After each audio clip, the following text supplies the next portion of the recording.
명품 하나 없이 여기 어떻게 왔어요? 수준 떨어지게. 2025년 4월 12일 저녁 6시 해솔실버타운 식당 화장실 앞에서 들린 말이었습니다. 거울에 비친 제 얼굴은 창백했고 손에 든 회색 가디건이 초라하게 느껴졌죠. 호텔급 시설에 반해서 들어온 지 한 달, 배운 건 격식이 아니라 차별이었습니다. 저는 부산 연제구에서 30년간 분식집을 했던 72살 박은자입니다. 꿈꿔왔던 실버타운의 실체에 몸도 마음도 지쳐버린 저의 사연 한번 들어보실래요?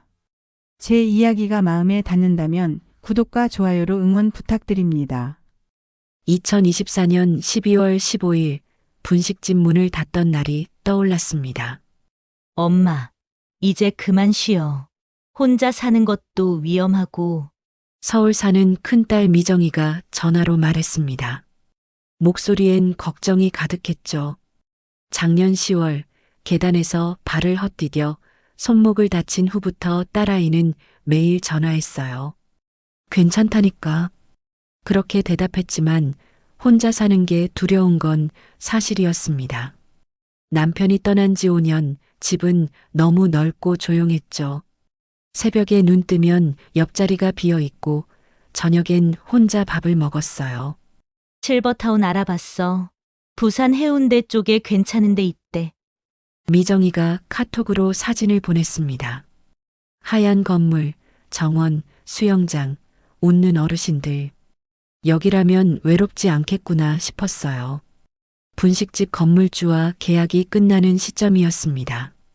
권리금과 장비를 정리하니 1억, 살던 전세집 보증금 2억 3천, 예금 5천만 원. 30년 모은 돈이 3억 8천만 원이었죠. 딸에게 부담 주고 싶지 않았어요. 평생 제 힘으로 살았으니 노후도 제 돈으로 꾸려야죠. 2025년 3월 5일 계약서에 도장을 찍던 날이었습니다. 어르신 축하드려요. 해솔 실버타운은 부산 최고급 시설이십니다. 상담실 책상 너머로 김 과장이 환하게 웃었습니다. 손톱은 연분홍 젤레일, 목에 걸린 명찰은 반짝였죠. 창밖으로 보이는 정원엔 벚나무가 줄지어 서 있었고 분수대 물줄기가 햇살에 반짝였습니다. 여기서 노후를 보내면 외롭지 않겠구나. 책상 위에 놓인 계약서를 다시 봤습니다. 1인 가구 20평형, 보증금 2억 9,900만 원입니다. 월 관리비는 170만 원이고요. 김 과장이 형광펜으로 금액을 가리켰습니다. 3억이라는 숫자가 크게 느껴졌지만 보증금은 퇴거 시 돌려받을 수 있다고 했죠. 관리비엔 식사, 의료, 시설 이용료 전부 포함이에요. 한 달 170만 원이면 남은 돈으로 4년은 넉넉하겠네. 계산이 딱 맞아떨어졌습니다. 통장 잠고 명세서를 건네며 안도했어요. 24시간 상주 의료진, 생활안전 센서, 그리고 품격 있는 커뮤니티가 저희 자랑입니다. 김 과장이 브로슈어를 펼쳤습니다. 사진 속엔 하얀 가운 입은 의사 선생님, 우아한 식당, 웃는 어르신들이 가득했죠. 혼자 사시다 오셨죠? 여기선 친구도 많이 사귀실 거예요.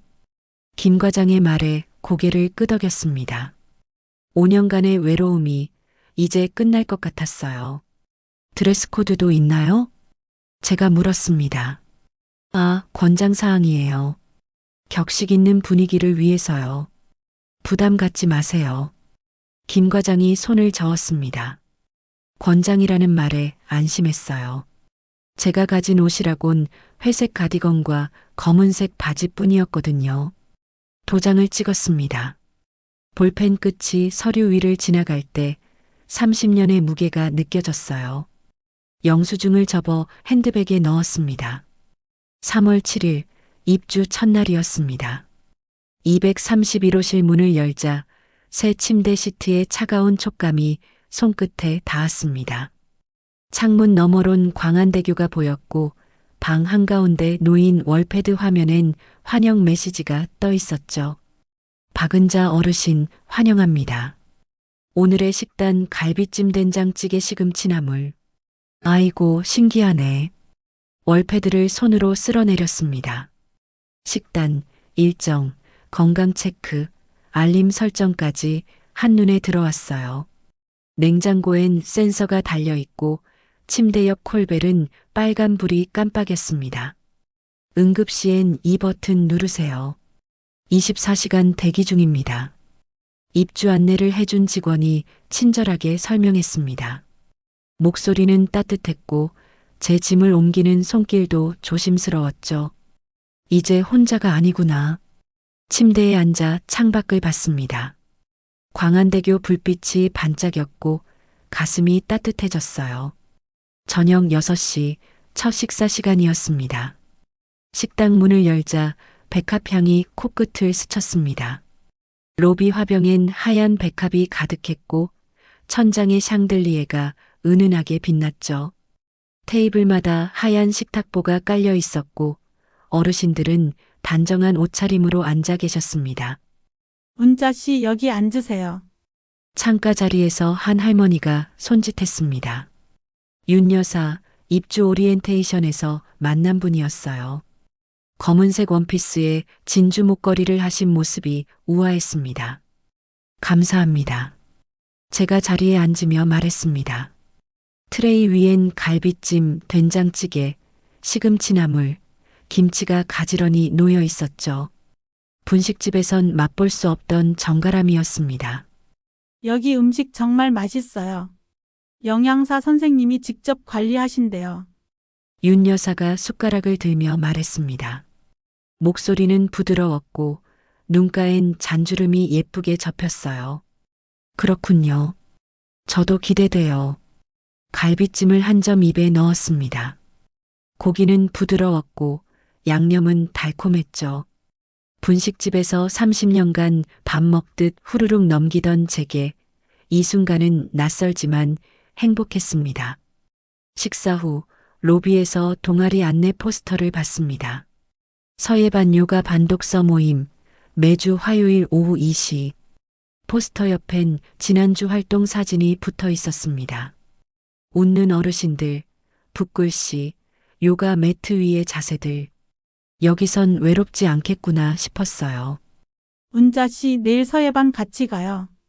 윤 여사가 제 팔을 가볍게 잡았습니다. 따뜻한 손이었죠. 네, 좋아요. 그렇게 대답하며 미소를 지었습니다. 5년 만에 처음으로 누군가와 함께 뭔가를 하게 됐다는 생각에 가슴이 두근거렸어요. 밤 10시 방으로 돌아왔습니다. 월패드 화면이 깜빡였습니다. 알림 내일 오전 10시 격식 있는 만찬 드레스 가이드를 확인하세요. 격식 있는 만찬? 화면을 눌렀습니다. 팝업 창이 떴고 거기엔 이렇게 적혀 있었죠. 만찬 참석 시 권장 복장 원피스 또는 정장. 캐주얼 복장은 별도 좌석 안내. 손끝이 차갑게 식었습니다. 권장이라고 했던 말이 이렇게 구체적으로 돌아올 줄은 몰랐어요. 옷장을 열었습니다. 회색 가디건 3벌, 검은 바지 2벌, 남색 블라우스 1벌. 그게 전부였죠. 원피스는 없는데. 침대에 앉아 한숨을 쉬었습니다.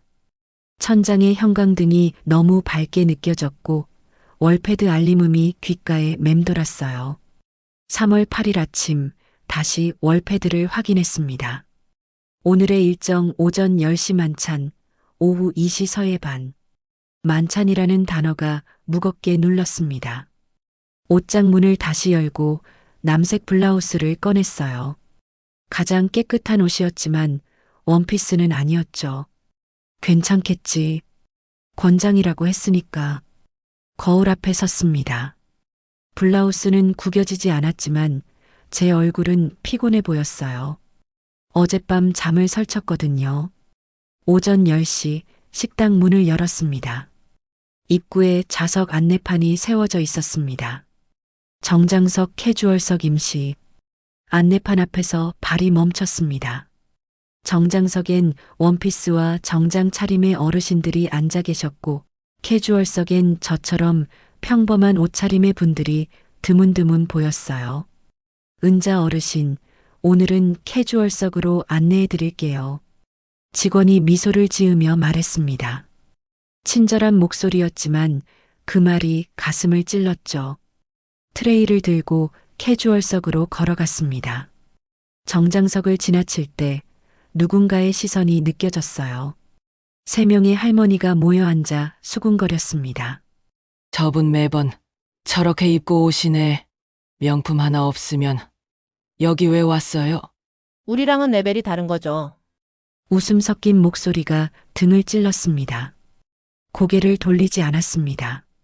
트레이 위 수저를 반드시 맞추며 떨리는 손끝을 감췄죠. 캐주얼석 테이블에 앉았습니다. 음식은 똑같았지만 맛은 어제와 달랐어요.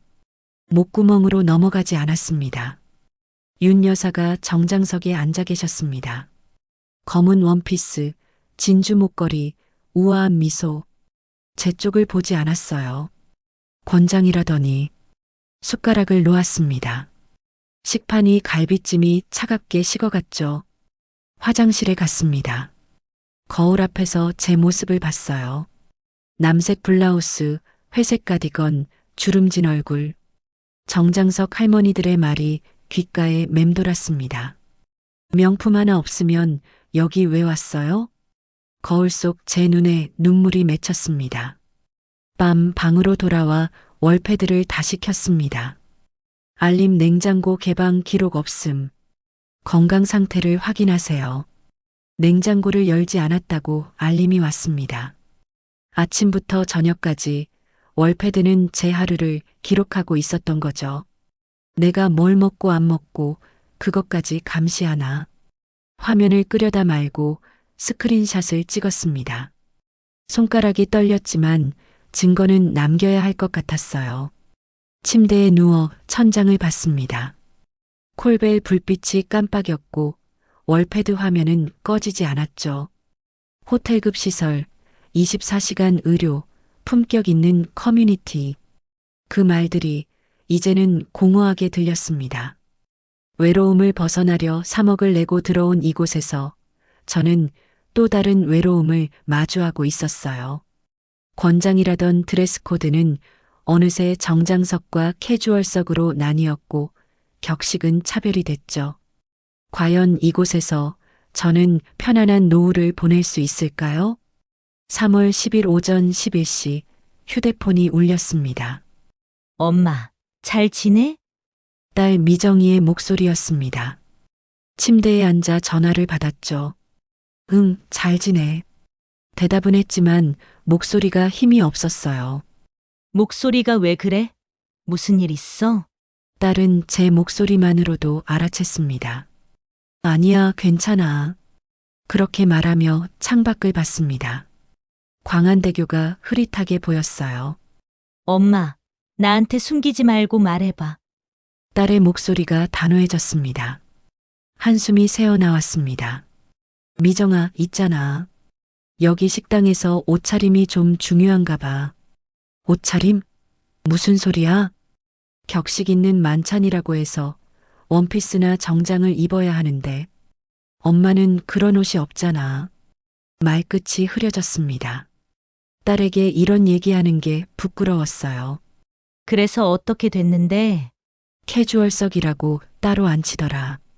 그런데 옆에서 수군대는 소리가 들렸어. 후줄근하다고, 명품 하나 없다고. 전화기 너머로 딸의 한숨이 들렸습니다. 엄마, 그 사람들 뭔데 그래? 밥 먹는데 무슨 명품이 필요해? 괜찮아. 그냥 그런가 보다 하고 있어.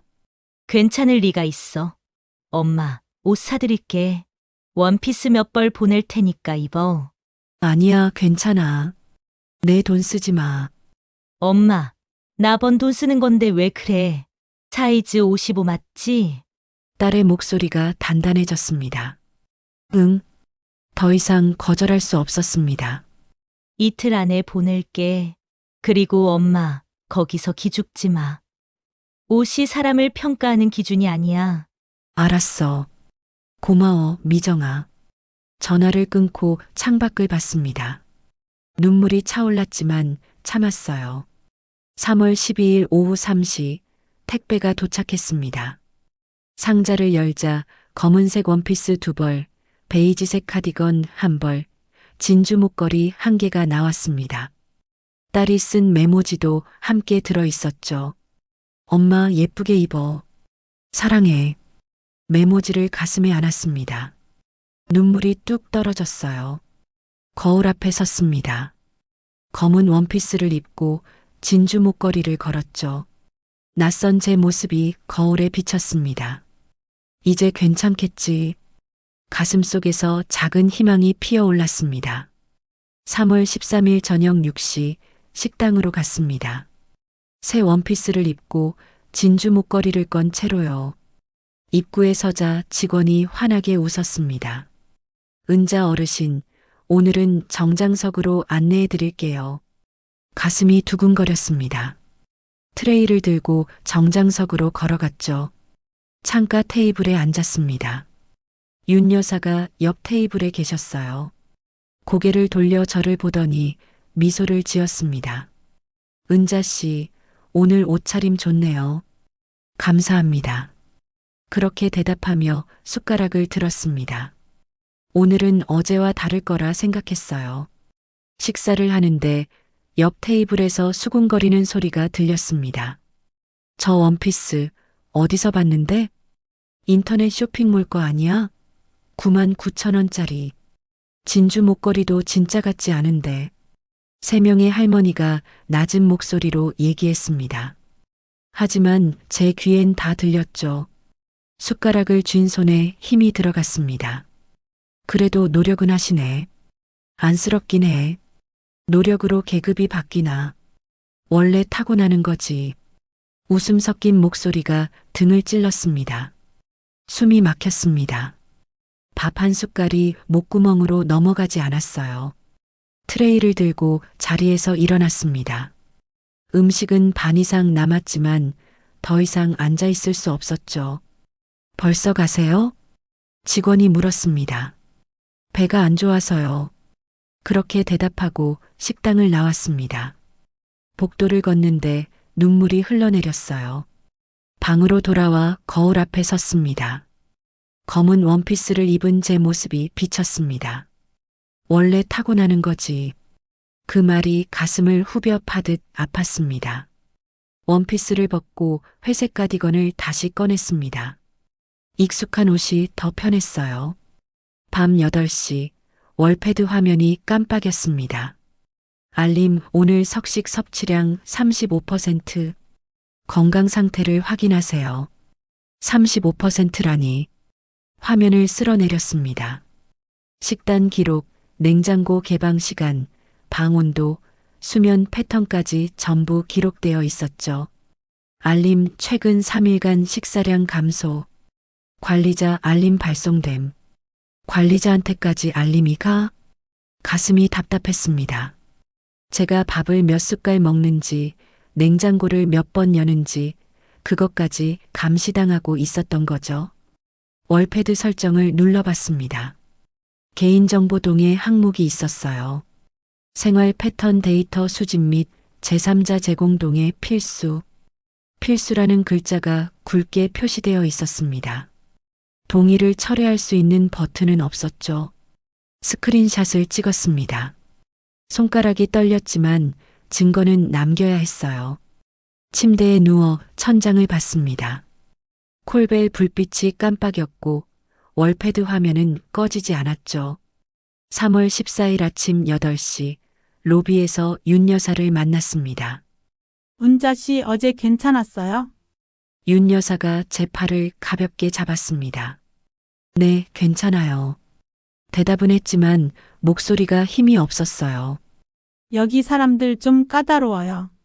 신경 쓰지 마세요. 윤 여사가 작은 목소리로 말했습니다. 여사님은 괜찮으세요? 제가 물었습니다. 저야 뭐 익숙해졌죠. 처음엔 저도 힘들었어요. 윤 여사의 눈가에 쓸쓸한 그림자가 스쳤습니다. 그런데 여기 좀 이상한 게 있어요. 윤 여사가 주위를 둘러보며 말했습니다. 뭐가요? 월패드요. 제가 뭘 먹고 안 먹고 언제 자고 일어나는지 전부 기록돼요. 처음엔 편하다고 생각했는데 요새는 감시당하는 기분이 들어요. 윤 여사의 말에 고개를 끄덕였습니다. 저도 그래요. 어제 밥을 적게 먹었다고 관리자한테 알림이 갔대요. 그것 봐요. 우린 여기서 관리받는 게 아니라 감시당하고 있는 거예요. 윤 여사의 목소리가 낮아졌습니다. 두 사람은 잠시 말없이 서 있었습니다. 로비 천장의 샹들리에가 빛났지만 그 빛이 차갑게 느껴졌어요. 그래도 참아야죠. 계약금도 냈고 나갈 데도 없잖아요. 윤 여사가 한숨을 쉬며 말했습니다. 네, 그러게요. 저도 한숨을 쉬었습니다. 밤 10시 다시 월패드를 켰습니다. 알림 내일 오전 10시 주민 라운지 특별 만찬. 복장 정장 필수. 정장 필수. 권장에서 필수로 바뀐 글자가 눈에 들어왔습니다. 스크린샷을 찍었습니다. 처음 계약할 때는 권장이라고 분명히 말했었죠. 침대에 누워 딸이 사준 원피스를 봤습니다. 옷걸이에 걸린 검은 원피스가 흔들렸어요. 99,000원짜리. 그 말이 귓가에 맴돌았습니다. 딸에게 미안했습니다. 딸이 정성껏 골라준 옷을 누군가는 조롱했죠. 호텔급 시설, 품격 있는 커뮤니티. 그 말들이 이제는 거짓처럼 느껴졌습니다. 옷으로 사람을 평가하고 월패드로 생활을 감시하고 격식이라는 이름으로 차별을 정당화하는 곳. 이곳이 정말 제가 3억을 내고 들어온 프리미엄 실버타운일까요? 2025년 3월 16일 새벽 2시 30분 복통이 시작됐습니다. 배를 움켜쥐고 침대에서 몸을 웅크렸어요. 식은 땀이 이마를 타고 흘러내렸죠. 콜벨을 눌러야 해. 떨리는 손으로 침대 옆 콜벨을 눌렀습니다. 빨간 불이 깜빡이기 시작했어요. 5분이 지났습니다. 아무도 오지 않았죠. 다시 콜벨을 눌렀습니다. 이번엔 길게 3번. 복통은 점점 심해졌어요. 10분 후 노크 소리가 들렸습니다. 어르신, 괜찮으세요? 젊은 여자 목소리였습니다. 문을 열자 간호조무사 유니폼을 입은 직원이 서 있었어요. 배가 너무 아파요. 제가 배를 움켜쥐며 말했습니다. 어디가 아프신지 말씀해 주세요. 직원이 방 안으로 들어와 제 배를 가볍게 눌렀습니다. 여기요. 오른쪽 아래가 너무 아파요. 혹시 맹장일 수도 있어요. 전문의 선생님께 연락드려야 하는데. 직원이 휴대폰을 꺼내더니 누군가에게 전화를 걸었습니다. 네, 231호 어르신이 복통 호소하세요. 오른쪽 하복부. 네, 알겠습니다. 전화를 끄는 직원의 표정이 난처해 보였습니다. 어르신, 지금 새벽이라 전문의 선생님이 부재 중이세요. 당직은 저희 간호조무사만 있고요. 24시간 상주 의료진이라고 하지 않았나요? 제가 떨리는 목소리로 물었습니다. 그건 간호 인력이 24시간 있다는 뜻이에요. 의사 선생님은 평일 오전 9시부터 오후 6시까지만 계세요. 직원이 작게 말했습니다. 그럼 지금은 어떻게 해야 하나요? 응급하시면 119 부르셔야 해요. 병원 이송은 보호자분께서 동행하셔야 하고 비용도 자비로 부담하셔야 합니다. 순간 머리가 하얘졌습니다. 24시간 상주 의료진이라더니 브로슈어에 있던 하얀 가운 입은 의사 사진이 떠올랐습니다. 거짓이었던 거죠. 일단 진통제 드릴게요. 아침에 의사 선생님 오시면 다시 진료받으세요. 직원이 약 하나를 건넸습니다. 약을 삼키고 침대에 누웠습니다. 복통은 여전했지만 119를 부를 용기는 없었어요. 딸을 깨울 수도 없었죠. 새벽 내내 배를 움켜쥐고 시계를 봤습니다. 시간이 너무 느리게 갔어요. 오전 9시 복통이 조금 나아져서 간신히 일어났습니다. 로비로 내려가는데 소란스러운 소리가 들렸어요. 어르신, 어르신. 직원들이 바닥에 쓰러진 누군가를 둘러싸고 있었습니다. 가까이 가보니 윤 여사였어요. 무슨 일이에요? 제가 물었습니다. 빈혈로 쓰러지셨어요. 지금 의사 선생님 오시길 기다리는 중이에요. 직원이 대답했습니다. 의사 선생님은요? 9시 30분에 출근하세요. 시계를 봤습니다. 9시 10분. 윤 여사는 바닥에 누운 채 20분을 더 기다려야 했죠. 저녁 6시 식당으로 갔습니다. 입구에서 망설였어요. 딸이 사준 원피스를 입었지만 또 조롱당할까 두려웠죠. 안으로 들어갔습니다. 정장석 테이블을 둘러봤습니다. 창가 좋은 자리는 이미 다 차 있었어요. 3명의 할머니가 앉아서 웃고 있었죠. 빈자리를 찾았습니다. 구석 테이블에 하나 있었어요. 트레이를 들고 그쪽으로 걸어갔습니다. 여기 자리 있나요? 제가 물었습니다. 옆에 앉아있던 할머니가 고개를 들더니 가방을 의자 위에 올려놨습니다. 여기 제 친구 자리예요. 아, 네. 다른 자리를 찾아 식당을 빙빙 돌았습니다. 빈자리가 보이면 다가갔지만 매번 똑같은 대답이 돌아왔어요. 자리 맡았어요. 친구 오고 있어요. 여기 우리 자리예요. 10분 동안 식당을 돌았습니다. 트레이를 든 팔이 떨렸어요. 결국 캐주얼석 구석 자리에 앉았습니다. 혼자 앉은 테이블이었죠. 음식을 먹는데 정장석에서 웃음소리가 들렸습니다. 창가 좋은 자리에 앉은 할머니들이 즐겁게 얘기하고 있었어요. 자리 독점. 그게 이곳의 규칙이었습니다.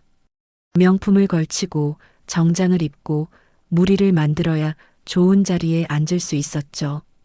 밤 8시 방으로 돌아와 수첩을 꺼냈습니다. 떨리는 손으로 메모를 시작했어요. 2025년 3월 16일 새벽 2시 30분 복통으로 콜벨 눌렀으나 10분 후 응답. 간호조무사만 당직. 의사부재. 24시간 상주 의료는 거짓. 오전 9시 10분. 윤 여사 빈혈로 쓰러짐.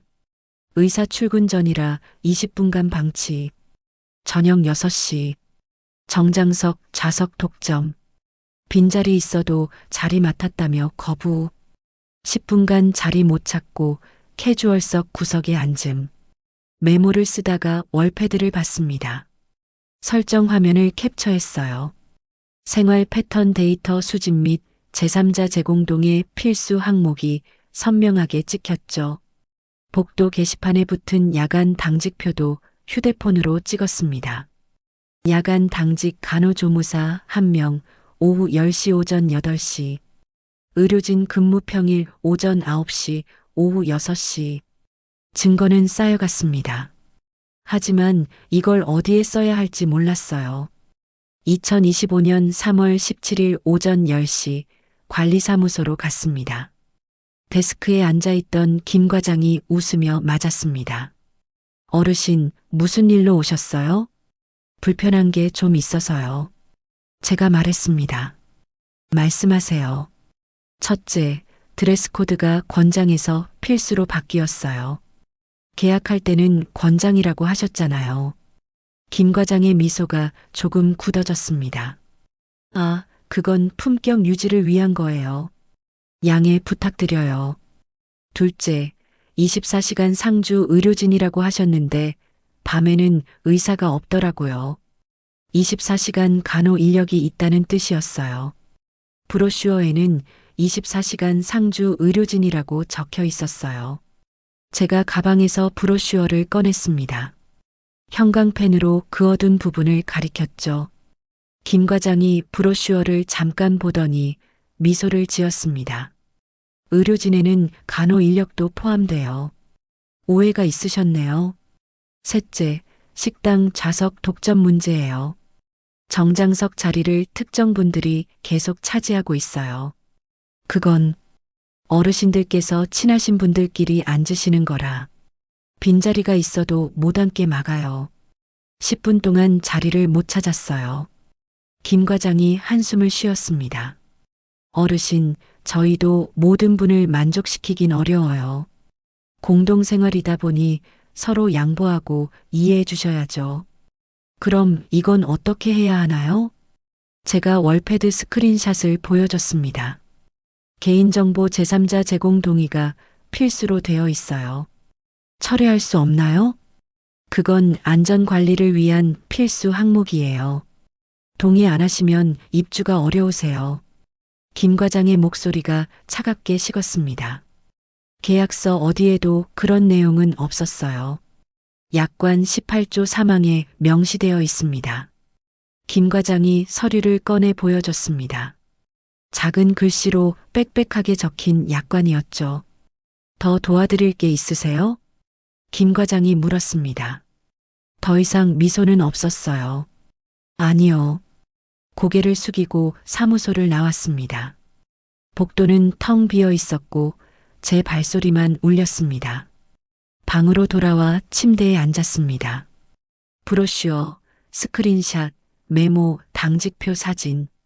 증거는 쌓였지만 아무도 들어주지 않았어요. 모든 분을 만족시키긴 어려워요. 김 과장의 말이 귓가에 맴돌았습니다. 호텔급 시설, 24시간 의료, 품격 있는 커뮤니티. 그 모든 말들이 거짓이었습니다. 밤에 아파도 의사는 없고 좋은 자리는 독점당하고 옷으로 사람을 평가받고 생활은 감시당했죠. 그리고 며칠 후 2025년 3월 20일 오후 2시 주민 라운지에 어르신들이 모였습니다. 원래 타운홀 미팅이었죠. 시설장이 앞에 서서 환하게 웃었습니다. 이번 달도 여러분 모두 건강하게 지내셔서 기쁩니다. 다음 달에는 봄맞이 야외 행사를 준비했습니다. 박수 소리가 여기저기서 났어요. 정장석 할머니들이 앞줄에 앉아 있었죠. 저는 뒷줄 구석에 앉아 있었습니다. 가방 안엔 메모, 스크린샷, 브로슈어가 들어 있었어요. 혹시 건의사항 있으신 분 계신가요? 시설장이 물었습니다. 심장이 두근거렸습니다. 손을 들어야 할까 말아야 할까? 윤 여사가 옆에서 제 손을 잡았습니다. 은자 씨 지금 아니면 기회가 없어요. 작은 목소리로 말했죠. 손을 들었습니다. 떨렸지만 더 이상 참을 수 없었어요. 네, 말씀하세요. 시설장이 저를 가리켰습니다. 자리에서 일어났습니다. 모든 사람의 시선이 저에게 쏠렸어요. 몇 가지 여쭤볼 게 있습니다. 목소리가 떨렸지만 계속 말했습니다. 첫째, 계약할 때는 드레스 코드가 권장이라고 하셨는데 지금은 필수로 바뀌었어요. 식당 좌석도 정장석과 캐주얼석으로 나뉘어 있고요. 앞줄에서 누군가 코웃음 치는 소리가 들렸습니다. 둘째, 브로슈어에는 24시간 상주 의료진이라고 적혀 있는데 밤에는 의사가 없더라고요. 가방에서 브로슈어를 꺼냈습니다. 형광펜으로 그어둔 부분을 들어보였죠. 셋째, 월패드로 제 생활을 전부 감시하고 있어요.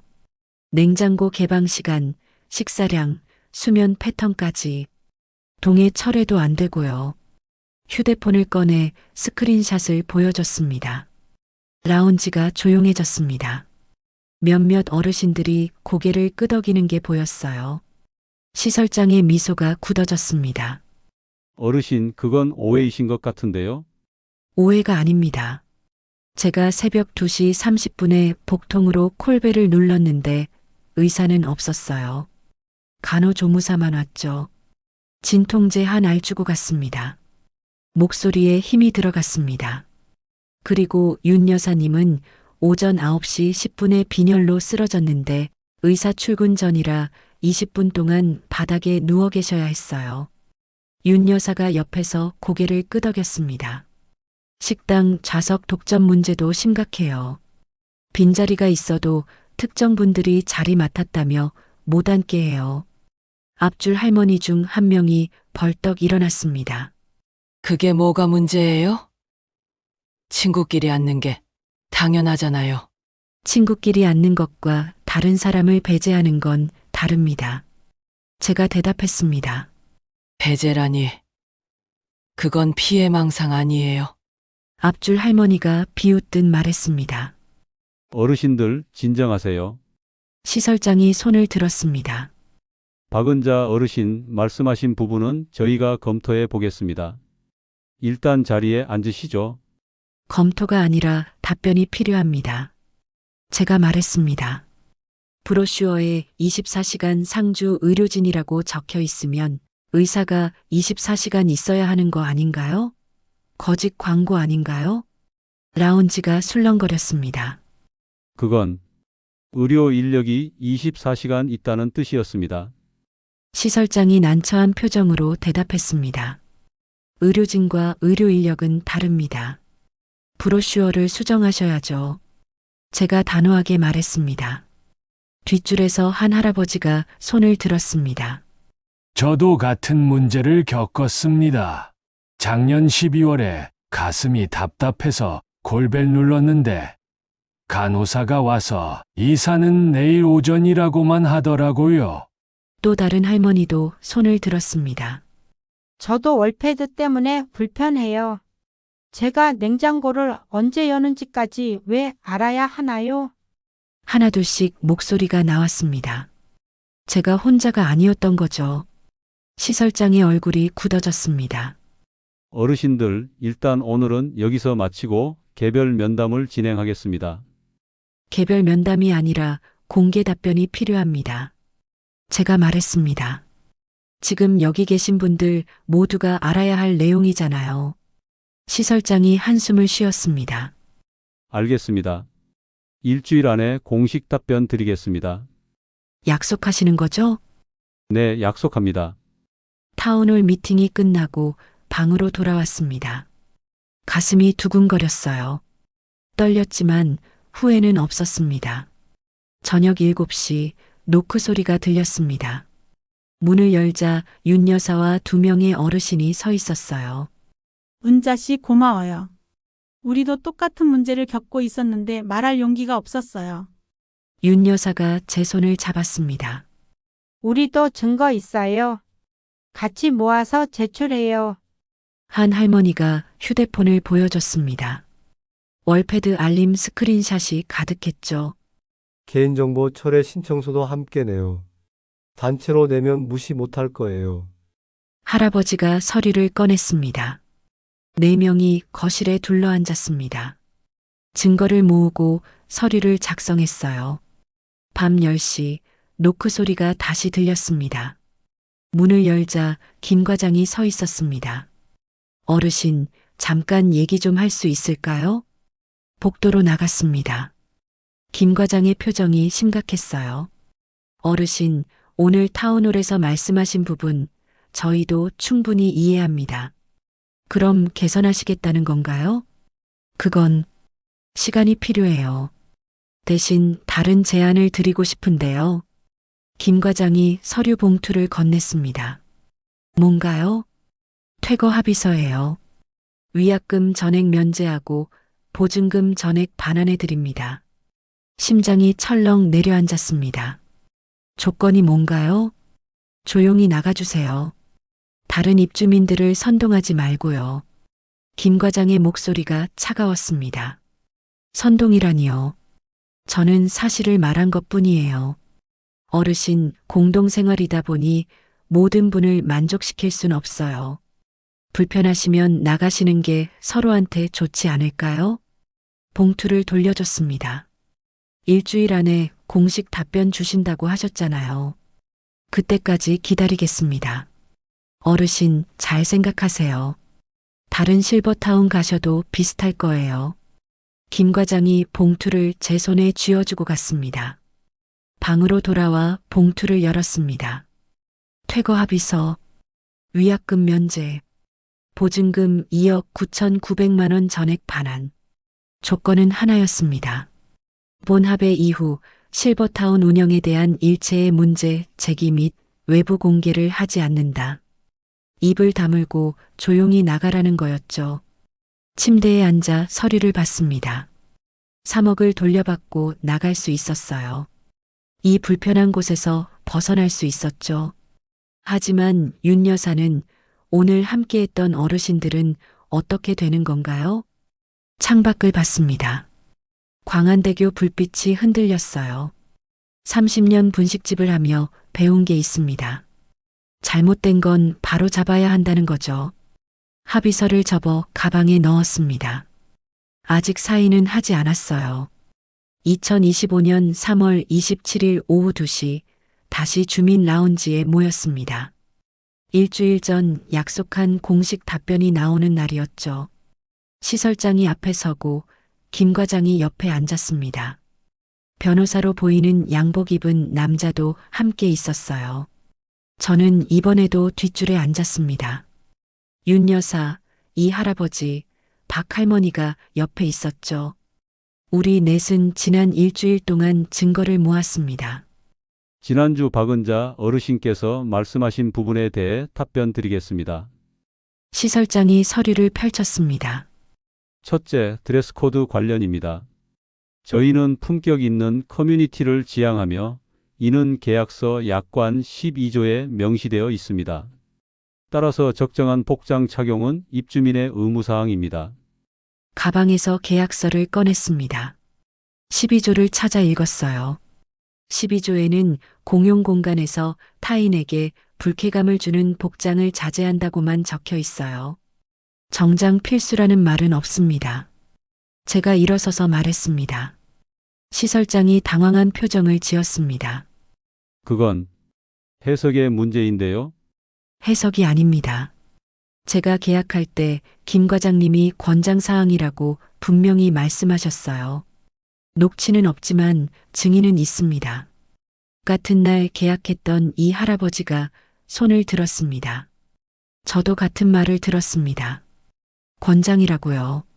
시설장이 말을 잇지 못했습니다. 둘째, 24시간 상주 의료진건입니다. 변호사가 끼어들었습니다. 브로슈어의 의료진은 간호 인력을 포함한 광의의 개념입니다. 법적으로 문제 없습니다. 그럼 이건 어떻게 설명하시겠습니까? 휴대폰을 꺼내 브로슈어 사진을 확대했습니다. 여기 사진 보세요. 하얀 가운 입은 의사 선생님 사진이에요. 청진기도 걸고 계시죠? 이 사진 밑에 24시간 상주 의료진이라고 적혀 있어요. 라운지 스크린에 사진을 띄웠습니다. 일반인이 이 광고를 보면 의사가 24시간 있다고 생각하는 게 당연하지 않나요? 소비자 기만 아닌가요? 박 할머니가 다른 실버타운 광고를 꺼냈습니다. 다른 곳들은 24시간 간호 인력이라고 명확히 적어놔요. 왜 여기만 애매하게 적었죠? 변호사가 말문이 막혔습니다. 셋째, 개인정보 수집건입니다. 윤 여사가 서류 뭉치를 들어 올렸습니다. 여기 있는 12명의 어르신이 개인정보 제3자 제공동의 철회 신청서를 제출합니다. 시설장의 얼굴이 굳어졌습니다. 그건 안전관리를 위한 필수 항목입니다. 필수라면 계약 시 명확히 설명했어야죠. 저는 월패드가 제 냉장고 개방 시간까지 기록하는 줄 몰랐어요. 제가 말했습니다. 그리고 이 데이터가 어디로 가는지도 설명 안 하셨어요. 제3자가 누구죠? 변호사가 서류를 뒤적였습니다. 제휴 의료기관 및 연구기관입니다. 제 동의 없이 제 생활 데이터를 의료기관에 팔고 계신 거군요. 라운지가 술렁거렸습니다. 이 할아버지가 또 다른 서류를 꺼냈습니다. 개인정보보호법 17조에 의하면 정보 주체는 언제든지 동의를 철회할 수 있습니다. 필수라는 이유로 거부할 수 없어요. 하지만 시설 이용 약관에 약관이 법보다 위에 있나요? 이 할아버지가 단호하게 말했습니다. 은퇴한 변호사라고 했죠. 시설장이 김 과장을 봤습니다. 김 과장이 변호사를 봤어요. 세 사람 모두 당황한 표정이었습니다. 잠깐 회의 시간을 갖겠습니다. 시설장이 자리에서 일어났습니다. 10분 후 다시 앞으로 나왔습니다. 어르신들의 의견을 존중하여 일부 개선하겠습니다. 일부가 아니라 전부 개선해야죠. 시설장이 깊은 한숨을 쉬었습니다. 검토해 보겠습니다. 검토가 아니라 실행이 필요합니다. 2주 안에 개선안을 서면으로 제출해 주세요. 이 할아버지가 말했습니다. 그리고 만약 개선이 안 되면 저희는 소비자원에 집단 민원을 넣을 겁니다. 부산시에도 신고하고요. 라운지가 조용해졌습니다. 시설장이 고개를 끄덕였습니다. 알겠습니다. 2주 안에 서면 답변 드리겠습니다. 타운홀이 끝나고 복도로 나왔습니다. 앞줄에 앉았던 정장석 할머니 3명이 지나가며 쏘아봤어요. 참 유별나시네. 나이 먹어서 저러면 추해. 결국 나가실 거면서. 작은 목소리였지만 다 들렸습니다. 고개를 돌리지 않았어요. 더 이상 그 말들이 무섭지 않았으니까요. 저녁 7시 4명이 제 방에 모였습니다. 은자 씨 오늘 정말 멋있었어요. 윤 여사가 웃으며 말했습니다. 우리 모두 함께였잖아요. 제가 대답했습니다. 2주 후에 진짜 개선안이 나올까요? 박 할머니가 물었습니다. 안 나오면 진짜 소비자원에 신고하는 거예요. 저 이미 신고서 양식 받아놨어요. 이 할아버지가 서류를 보여줬습니다. 가방 속 퇴거 합의서가 만져졌습니다. 아직도 사인하지 않았어요. 돈을 받고 조용히 나갈 수도 있었습니다. 하지만 그건 도망치는 거였죠. 창밖 광안대교에 불이 켜졌습니다. 2주 후 진짜 싸움이 시작될 거였어요. 2025년 4월 10일 오후 2시 다시 주민 라운지에 모였습니다. 2주가 지났고 약속한 서면 답변이 나오는 날이었죠. 시설장이 앞에 섰습니다. 이번엔 변호사는 없었어요. 어르신들께 약속드린 개선안을 발표하겠습니다. 서류를 펼쳤습니다. 첫째, 드레스 코드는 권장사항으로 환원합니다. 정장석과 캐주얼석 구분은 이번 주 금요일부로 폐지합니다. 박수 소리가 여기저기서 났어요. 둘째, 브로셔 문구를 수정했습니다. 24시간 간호 인력 배치, 평일 주간 의료진 상주로 명확히 표기하겠습니다. 윤 여사가 제 손을 꽉 잡았습니다. 셋째, 개인정보 동의 철회를 처리했습니다. 12분 어르신의 생활 데이터는 외부 제공을 중단하고 기존 데이터는 파기 완료했습니다. 이 할아버지가 고개를 끄덕였습니다. 넷째, 식당 좌석은 매주 순환 배치합니다. 특정 자리 독점을 방지하기 위해 테이블 번호표를 없애고 선착순 자유 착석으로 변경합니다. 라운지가 술렁거렸습니다. 앞줄 정장석 할머니들의 얼굴이 굳어졌어요. 이상입니다. 불편을 드려 죄송합니다. 시설장이 고개를 숙였습니다. 박수가 터져 나왔습니다. 뒷줄에 앉은 어르신들이 일어나 박수를 쳤죠. 저도 박수를 쳤습니다. 하지만 가슴 한편이 텅 빈 느낌이었어요. 타운홀이 끝나고 방으로 돌아왔습니다. 침대에 앉아 창밖을 봤습니다. 광안대교가 멀게 느껴졌어요. 규정은 바뀌었습니다. 좌석 구분도 없어졌죠. 하지만 뭔가 달라질까요? 4월 12일 저녁 6시 식당으로 갔습니다. 입구에 좌석 안내판이 없었습니다. 정장석, 캐주얼석 구분도 사라졌죠. 트레이를 들고 안으로 들어갔습니다. 빈자리를 찾았어요. 창가 테이블에 하나 있었습니다. 다가가려는데 앞에 있던 할머니가 먼저 가방을 올려놨어요. 여기 제가 앉을 거예요. 그 할머니였습니다. 지난번에 명품 하나 없으면 여기 왜 왔냐고 했던 분이죠. 규정은 바뀌었지만 사람은 바뀌지 않았습니다. 다른 자리에 앉았습니다. 구석은 아니었지만 창가도 아니었어요. 음식을 먹는데 옆 테이블에서 작은 웃음소리가 들렸습니다. 규정이야 바뀌었지만 우리끼리는 계속 앉을 수 있잖아. 그러게. 억지로 섞일 필요는 없지. 변한 건 규정뿐 마음은 그대로였습니다. 밤 10시 가방에서 퇴거 합의서를 꺼냈습니다. 3주 전 김 과장이 준 서류였죠. 아직도 사인하지 않은 채로 있었어요. 위약금 면제, 보증금 2억 9,900만 원 전액 반환. 볼펜을 들었습니다. 규정을 바꾸는 데는 성공했습니다. 하지만 이곳에서 행복할 수 있을까요? 명품으로 사람을 평가하고 서열로 관계를 나누는 곳. 규정이 바뀌어도 그 시선은 바뀌지 않았어요. 서명란에 이름을 적었습니다. 박은자. 도장을 찍었습니다. 30년 분식집을 정리할 때처럼 볼펜 끝이 떨렸어요. 4월 15일 오전 10시 관리사무소로 갔습니다. 김 과장에게 합의서를 건넸습니다. 퇴거하시는 거예요? 김 과장이 놀란 표정으로 물었습니다. 네. 개선은 됐지만 제가 있을 곳은 아닌 것 같아요. 그래도 다 바뀌었잖아요. 어르신이 노력하신 덕분에. 바뀐 건 규정이에요. 사람의 마음은 아니고요. 김 과장이 말없이 서류를 받았습니다. 퇴거일은 언제로 할까요? 이번 주 금요일이요. 알겠습니다. 보증금은 일주일 내로 입금해 드릴게요. 사무소를 나왔습니다. 복도가 넓게 느껴졌어요. 방으로 돌아와 짐을 쌌습니다. 옷가지, 책, 사진, 수첩. 많지 않았죠.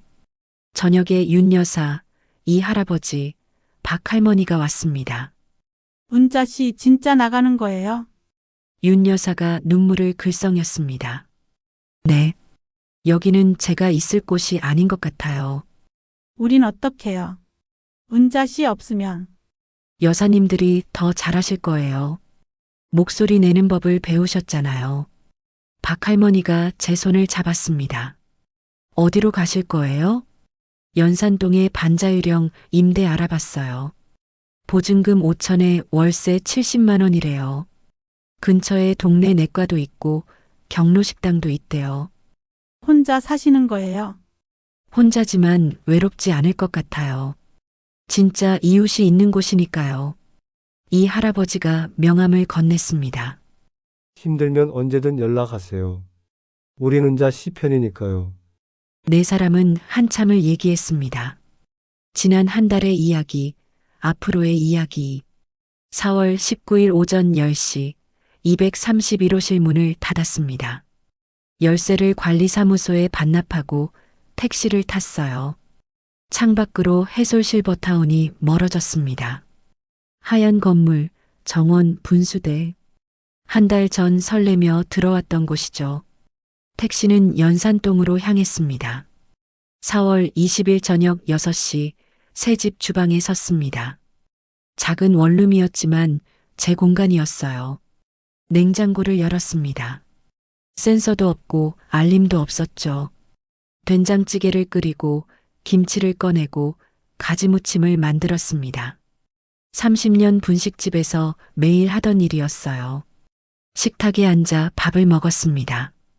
샹들리에도 없고 하얀 식탁보도 없었죠. 하지만 마음은 편했습니다. 창밖으로 동네 골목이 보였습니다. 슈퍼마켓 간판, 경로당 현수막, 걸어다니는 사람들. 여기는 명품도 서열도 없었습니다. 그냥 사람들이 사는 곳이었죠. 웃음이 났습니다. 3억을 내고 들어간 곳에서는 감시당했지만 5천만 원짜리 월세방에서는 자유로웠어요. 치장은 벗겨졌지만 존엄은 남았습니다. 숟가락을 들고 된장찌개를 떠먹었습니다. 짭짤하고 구수했어요. 명품 없이도 서열 없이도 전 행복할 수 있었습니다. 여기까지가 제 이야기였습니다. 3억을 내고 들어간 프리미엄 실버타운에서 배운 건 격식이 아니라 차별이었어요. 24시간 의료는 거짓이었고 월패드는 저를 감시했죠. 명품 없이는 밥 먹을 자리도 없었습니다. 하지만 포기하지 않았습니다. 목소리를 냈고 규정을 바꿨어요. 비록 그곳을 떠났지만 후회는 없습니다. 지금 전 연산동 작은 월세방에서 살고 있습니다. 샹들리에도 없고 월패드도 없죠. 하지만 제 존엄은 지켰습니다. 치장은 벗겨져도 존엄은 남습니다. 끝까지 들어주셔서 진심으로 감사드립니다. 구독과 좋아요는 큰 힘이 됩니다. 댓글로 여러분의 이야기도 들려주세요. 혹시 비슷한 경험을 하셨거나 주변에 이런 분이 계신가요? 어디에서 이 이야기를 듣고 계신지도 알려주시면 감사하겠습니다. 여러분의 노후는 존엄하게 지켜지길 바랍니다. 감사합니다.